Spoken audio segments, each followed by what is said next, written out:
Recently it occurred to me that I haven't been using HF in my shack for much longer than I'd care to admit. Over the years I've spoken about my shack and how it's set up. More on that shortly. I effectively went off air when I decommissioned the computer that was running tools like FLDigi and WSJTX, mainly because it was too slow, for example taking a good minute to launch a copy of Firefox. After that I repurposed my HF antenna for use with my ultra-low power whisper beacon experiments, and essentially ceased being a functional HF station.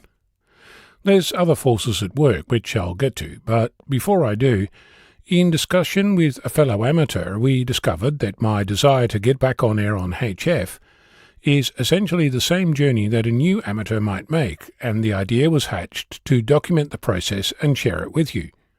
In the past you've heard me say that the answer to most questions associated with amateur radio is, it depends.